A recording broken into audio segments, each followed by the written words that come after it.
Prynhawn da, good afternoon everybody. I'm Jessa Scott and I'm one of the strategic directors at Estyn. Thank you very much for joining us at this Estyn Live event, our first post-16 focused event, which we're really excited about. Today we're going to take you through our observations from visits to apprenticeship programmes around Wales and our review of the Jobs Growth Wales Plus programme. So after a short presentation by my colleagues Mark Evans and Janine Bennett, we'll be taking your questions, so it's your chance to ask us whatever you want. Today we've published our review of the Jobs Growth Wales Plus programme, and we'll pop a link in the chat for anyone who wants to read it. A couple of weeks ago, we also published the summary findings from our annual report, with the main report being in January. And we hope that those findings are really helpful as some early indications of areas of effective practice and areas for improvement. And some of what Mark is saying about apprenticeships will be drawn from that, and we'll pop that in the chat as well. If I can start with a little bit of housekeeping information. If you'd like to watch this event in a different language, there's a button to switch languages at the top of this page, plus a link to switch languages below this video. Os oes cwestiwn, dych chi'n gallu ysgrifennu fer yn y box chat yn isod yn Gymraeg neu Saesneg. If you have a question, please type it in the chat box below in Welsh or English, and we'll answer your questions after the presentations. So, on to our presentation. I'd like to introduce Mark Evans and Janine Bennett, who are both Her Majesty's Inspectors for Work-Based Learning, Apprenticeships and our work around Jobs Growth Wales Plus. So over to you, Mark, to begin with. The work-based learning apprenticeship sector is a challenging sector for all staff who deliver programmes to meet their skills needs. As a result, the role of the assessor has changed significantly over recent years. No longer is it just a case of arriving at the employers and undertake a series of assessment. It's now more complex, it's now more detailed, and assessors are giving support with literacy, numeracy, Welsh language where appropriate, and a wide range of other skills in the workplace. And of course, in many programmes, there's those off-the-job activities that take place where teachers or tutors may deliver the theoretical aspects of programmes. And as programmes and qualifications have changed, so is the skills needed by these members of staff to make sure learners' needs are being met. I think one of the key training assessment works its best. Those relationships foster learning, and they make sure that learners stay on programmes, they achieve their apprenticeships, and in the best cases, they're challenged to move through the levels so they can achieve higher level qualifications and undertake higher level apprenticeships.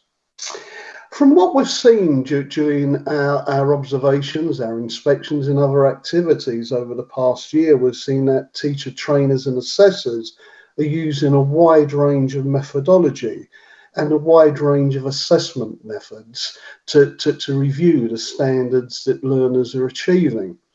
And I think that's essential to what we do, especially in work-based learning. It's most certainly not a one-size-fits-all. And in the best cases, and the aim is to make sure that individual learning plans, and therefore the associated assessment methods, carefully match the needs of the learner, the assessment opportunities in the workplace, and in the best cases, get the support from employers. While we're speaking about the planning of assessments, it's very clear to us that where planning takes place, assessments are structured better. Learners learn more from those assessments and make stronger progress. However, we also recognise that many assessments need to take place when those opportunities are available in the workplace. Often those types of roles or jobs that learners will not undertake routinely, but there's those what are needed to maintain progress and to achieve their qualification. So in the best cases, assessors work very closely with learners and especially with employers to make sure that they're flexible and they can change their routines and their plans so they can visit learners to undertake those assessments where appropriate. There's still challenges in the sector, and there's still challenges for teachers, trainers and assessors. And one of those key challenges is to make sure that we constantly review learners' understanding of and knowledge of radicalisation and extremism. And that's something where we see it works well. It's carefully planned into the programme. It's not something that has to take place on every review or every observation, but it's a planned sequence of events over the time of the programme. We also need to make sure that we're also giving learners the opportunity to undertake usage or development of their Welsh language skills where appropriate. And we need to make sure that we're being proactive at encouraging learners to continually use and develop those skills when they're undertaking off-the-job activities or indeed in the workplace where a provider and employer has capacity to do so. What has been a particularly strong aspect over the last year or two is the strong focus on supporting learners' well-being.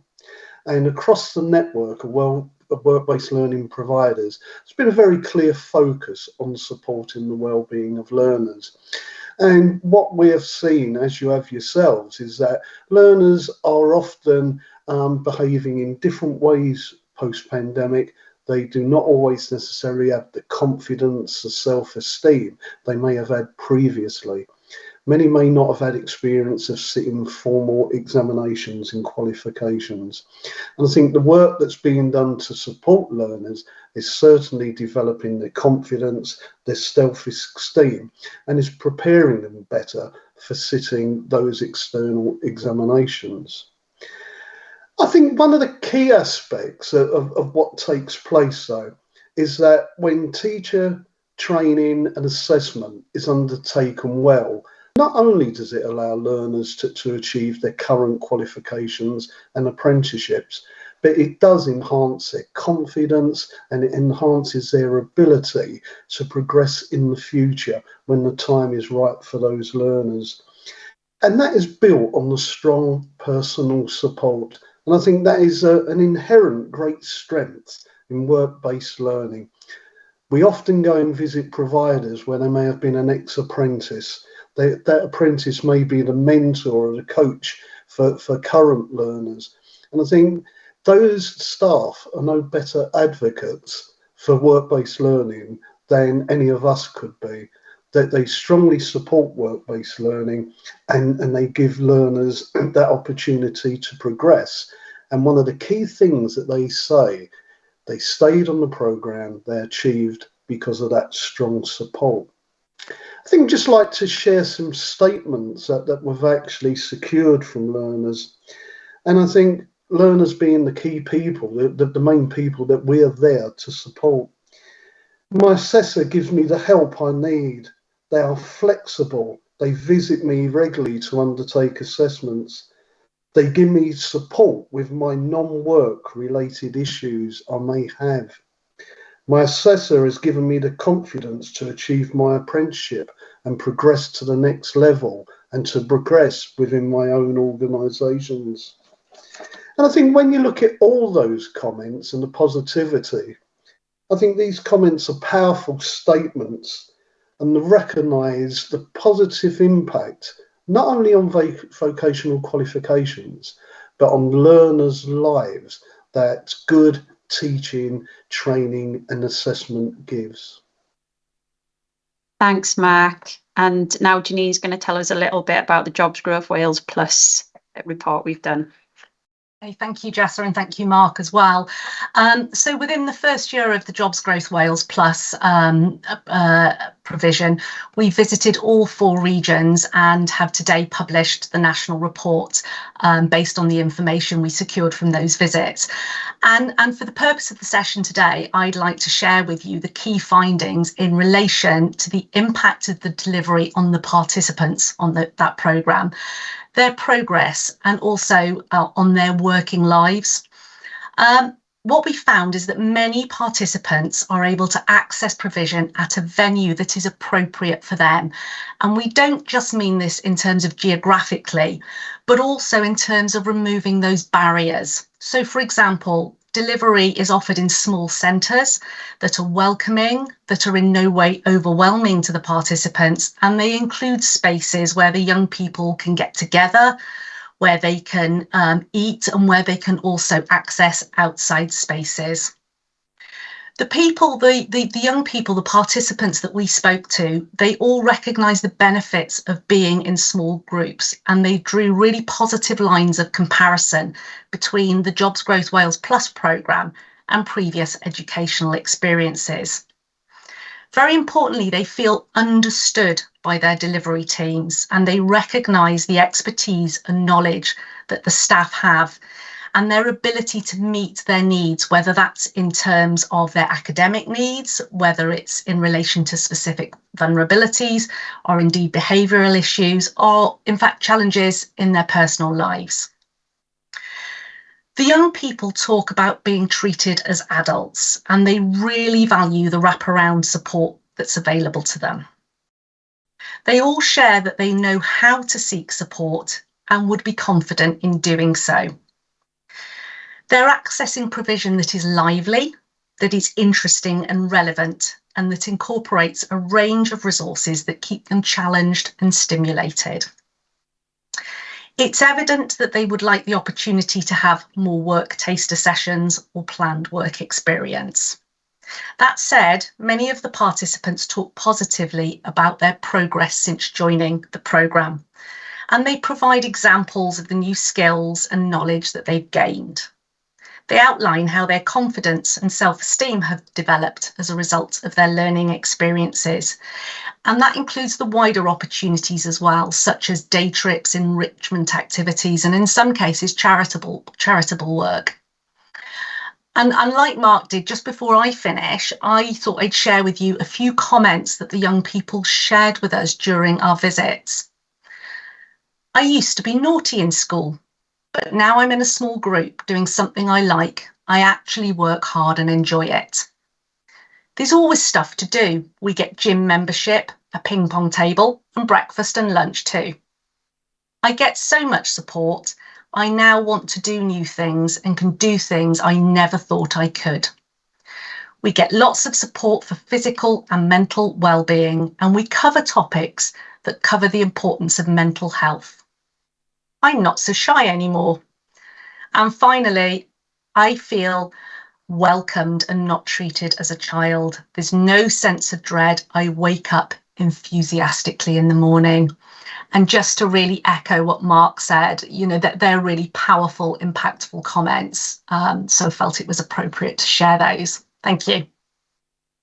Thanks both. It's really, really lovely to hear that feedback from learners on those programmes, and hopefully some of you listening will recognise that impact that you're having on their work. Now it's your chance now, my egg cyfle. So let's move on and take some questions from the chat. So perhaps, Mark, maybe if we start with one around apprenticeships. And I just wondered, are you finding different challenges for staff across different learning areas? I think there's always been specific challenges across the different learning areas. There's always those inherent challenges. I think that post-pandemic, well, one of the key aspects we're generally finding is that there's a significant number of learners who do need greater support than they may have had previously. I think the challenges within the health and social care sector still remain a challenge. That learning area was a significant challenge post-pandemic. I think we're starting to see now how we're coming out of that. Learners are still being recruited into health and social care areas. There's still a great need for learner recruitment in those areas, and we're starting to see learners achieving their frameworks at improved rates. Thanks, Mark. That's good to hear that we're starting to see some progress there in the health and social care sector. maybe if we take a question that we've had around Jobs Growth Wales, and that's, are there any particular themes in terms of the types of issues the young people are presenting with for the programme? Janine? Yes, again, not dissimilar to what Mark has shared, in that in previous similar programmes in the past, we may typically have seen a higher prevalence of behavioural issues, whereas on this programme, we were seeing a lot more young people with anxiety-related issues and those vulnerabilities. And again, that isolation associated with the pandemic. So we met with young people and we talked to providers and other stakeholders in local authority and with Careers Wales about young people who had literally been shut away in their bedrooms for 2 years and sort of lost those socialisation skills. So we were meeting participants who were anxious, and for the first time in some significant time for them, they were integrating with other people and coming into a social setting and having to sort of manage those relationships. And for many of them, that was a very, very significant challenge. Hence the comment earlier around the importance of that support that the providers and external partners that they link with as well are providing those young people with. Okay, thanks. That's interesting to sort of hear about that shift there that you talk about, but good to know that support's been put in place. We've had a question about apprenticeships again, Mark, and that's, to what extent does the quality of experience in the workplace affect outcomes for apprentices? I think that's a very, very good question, actually, because when we look at work-based learning, a key aspect and that core running through is about those workplace experiences. And I think in the very, very best examples of what we would aim for, it's very much triangulated. The employer has a key role with the assessor and the learner to not only plan assessments, but to plan learning and plan for progress. Where employers are highly engaged in that process, learners generally develop higher level skills, knowledge, understanding, and very quickly they become valued members of their employer's workforce. What we see is that where employers are not involved so rigorously, learners get through their qualifications. It really the basic level. That the assessors have to work harder, as do on off-the-job activity tutors and teachers, to make sure learners cover those experiences, often in a simulated environment. So to bring that together, really, I think is essential that we really engage employers in all aspects of what the learner does, to make sure that learners are there for the planning stage, and in the best cases, have a mentor or coach in the workplace, a designated person who supports that learner, who has a greater understanding of the framework and liaises closely with the assessor to make sure those learners have the learning opportunities as well as assessment opportunities. Thanks, Matt. That's really helpful insight to hear how that, in the best practice, that's working well. We've had a couple more questions here. Another one around Jobs Growth Wales, maybe for Janine. So in the best cases, what mechanisms are providers using to track the development of soft skills in the Jobs Growth Wales Plus programme learners? I suppose to answer that, we're seeing that through effective and appropriate use of the ILPs. So if I could just share an example, so I've outlined some of the challenges that those young people have been facing. For some of those young people, to be able to sit in a classroom setting for an extended period of time is a significant achievement, and those types of achievements have been well recorded in ILPs. In another example, there were, I remember talking to a group of learners where it was the first time they travelled independently. And they'd started that process with the support of a member of staff who travelled with them, and then they moved on to being able to travel independently. And again, those types of achievements have been captured in the ILP. The young person recognises what they've achieved and is able to talk around it, and the teams that they're working with are ensuring that they track those stepping stones, which are kind of moving towards hopefully more formal achievements further down the line, or indeed engaging in work experience opportunities. Great, thanks, Janine. You know, those softer skills are so important across both these programs, you know, in terms of, you know, that's what employers tell us that they want from apprenticeships as well. And, you know, this program particularly focused at preparing young people for that transition into employment, clearly essential there as well. We've got a question about, again, Jobs for Wales Plus, particularly focused on how providers are working together to ensure the success of the programme. You know, there's a number of delivery partners, aren't there, involved in the programme? How are they working together? So I think in the best cases, that truly regional approach had been taken, and that hadn't happened everywhere. For other regions, there is still work to be done in relation to that. But where it was working really well, we saw examples of shared learning and experiences. We saw shared examples of professional learning, and also moving learners across different provision depending on their needs. So there were instances where a young person had come into a particular provider to follow their Jobs Growth Wales Plus programme, but in actual fact, that setting wasn't appropriate. It was perhaps too busy, too overwhelming.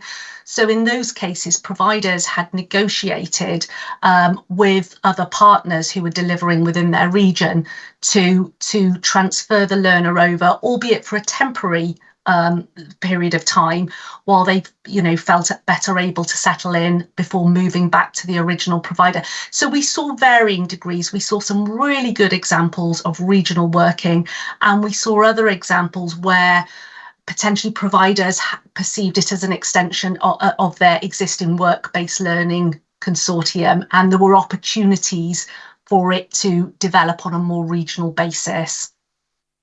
Great, thanks, Janine.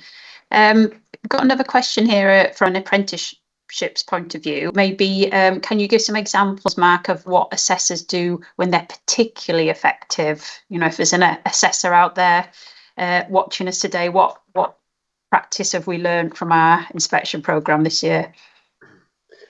I think the best way I can answer that is to say it's planning, and planning would be the key word.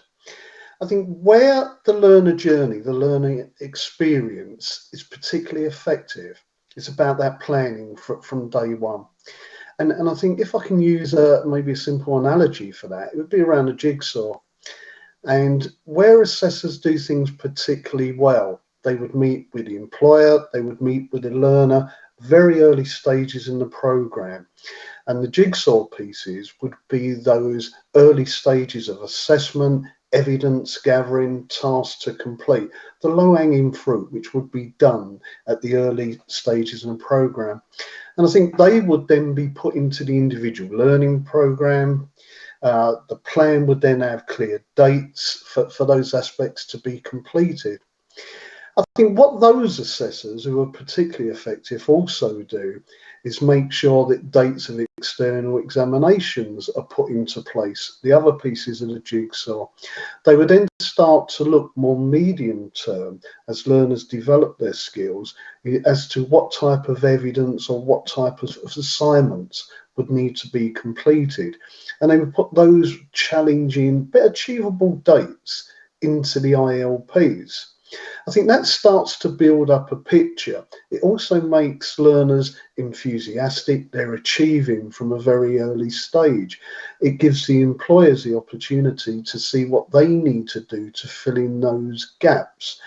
And I think it's a method that when used well, it shows progress.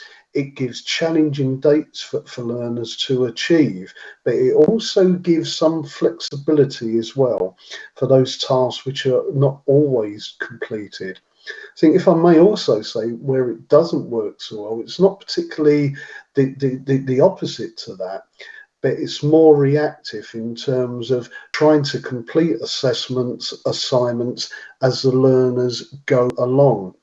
And in some cases that may work, but what it doesn't do is set those challenging targets. So if there's any slippage in any way, shape or form in completed those assignments, it generally means that learners take longer than they need to or they're scheduled to complete their frameworks. Thanks, Mark. And on our website with the summary of annual report findings, there are some examples of effective practice, and there's a couple that might be of interest to this in terms of professional learning for assessors, which is from Group Llandrillo, and there's also one about teaching and learning resources from Educate, so you may be interested in those. I think we've probably got time for maybe one or two more questions, and there's one about the cost of living issues that we're having at the moment, and with those cost of living increases impacting for young people, did the financial well-being aspect of the programme come through as useful for the learners on the Jobs Growth Wales Plus programme? Yes, that was really strong, in fact. So, you know, there was that real awareness of the challenges that are going on out there in relation to the cost of living. And providers clearly very, very mindful of that and the potential barriers that they present for the young people as well. So I mentioned the examples of the free breakfasts and the lunch vouchers. So, you know, those young people were able to arrive in their centre to make themselves a piece of toast and a cup of coffee. There were also products made available to them in communal spaces. So things such as deodorant, shampoo, period products, and so on. So they were made available to them, and that real recognition that some opportunities that perhaps others might be able to access, this is a cohort that wouldn't be. So reference to gym membership opportunities, to be able to take part in trips and so on. And we spoke to young people who said that without this programme, they would have never had the opportunities to, for example, spoke to one group who had a day out in Alton Towers, and that would never have been possible to them without the support of this programme. So yes, providers and other teams working around these young people. So whether it's in terms of food, whether it's in terms of travel, whether it's in terms of opportunities to access sort of enrichment activities, these were very much factored into the programme and came through as strong on all our visits. Great, thanks, Janine. I think we've got one last question that we can probably squeeze in that's just come through. So in that review of Jobs Growth Wales Plus, were there any good examples of how virtual reality is enhancing the curriculum? Or perhaps across apprenticeship as well? Did we see any of this? Okay, so from the Jobs Growth Wales perspective, I didn't see any examples of virtual reality enhancing the curriculum. I'm not sure if Mark wants to come in and comment in relation to apprenticeships. Yeah, thanks, Janine. I think in apprenticeships, it's very early stages. I think generally providers are at that stage of talking and discussing and trying to see where virtual reality and AI can actually be beneficial to the work they do. So I think early stages, but I think that those discussions are taking place. And I think perhaps if you've got examples, those of you who are listening in, then we'd love to hear about them as well. And it may be that those will be the things we'll start picking up this year. I think we're coming towards the end of the session now. Thanks so much to Mark and Janine for their insights, and thanks to everyone in the audience for your thoughtful and thought-provoking questions. We really welcome the ongoing dialogue we have with you as a sector, and we hope this webinar was particularly a helpful addition to that. And I know, Lisa, your comment as well, and we'd certainly love to follow that up with you and colleagues in some of the sessions as well. We'd really appreciate your feedback on this session. If you can, please take a minute to take the poll and complete the poll in the chat box below and share your thoughts about this session and any we host in the future. We're trying different times of day, slightly different formats and things, so we really welcome your feedback. And please have a look at the reports that we've talked about, the Jobs Growth Wales Plus programme report, and then the annual report sector summaries. And as I mentioned, alongside those sector summaries, there's some really helpful reflection questions for each of the two sectors. So they focus on identifying and engaging potential participants for Jobs Growth Wales Plus, and they focus on improvement planning processes for apprenticeships this year. And there's also some links to effective practice case studies as well. We'll be publishing another report in November about Essential Skills Wales in apprenticeships, which you might be interested by. So watch out on our website for that coming out next month.